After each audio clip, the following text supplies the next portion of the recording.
Champions ટ્રોફીમાં જીત બાદ ઇન્દોરમાં બે જૂથ વચ્ચે હિંસા, વાહન દુકાનોમાં તોડફોડ, આગચંપી. રવિવારે રાત્રે દુબઈમાં ચેમ્પિયન્સ ટ્રોફીની ફાઇનલમાં ન્યૂઝીલેન્ડ સામે ભારતે જીત મેળવી હતી. ભારતની જીત બાદ મધ્યપ્રદેશમાં ઇન્દોરના મહુ વિસ્તારમાં કેટલાક યુવાનો જીતની ઉજવણી કરી રહ્યા હતા. આ દરમિયાન જ્યારે રેલી મહુની જામા મસ્જિદ પાસે પહોંચી ત્યારે બે જૂથો વચ્ચે અથડામણ થઈ હતી.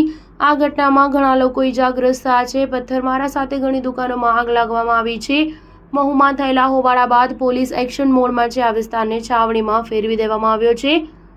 ચેમ્પિયન્સ ટ્રોફીમાં ભારતની જીત બાદ કેટલાક ક્રિકેટ ચાહકો ઇન્દોરના મહુ વિસ્તારમાં રેલી કાઢી રહ્યા હતા. દરમિયાન તેમની રેલી મહુની જામા મસ્જિદ પાસે પહોંચી હતી.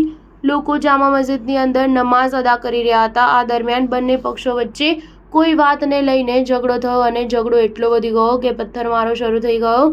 બંને બાજુથી પથ્થરમારામાં લોકો ઇજાગ્રસ્ત થયા હતા. આ દરમિયાન ઘણી દુકાનો અને વાહનોને આગ ચાંપી દેવામાં આવી. હાલમાં પરિસ્થિતિ નિયંત્રણમાં છે, પરંતુ વિસ્તારમાં તણાવ છે.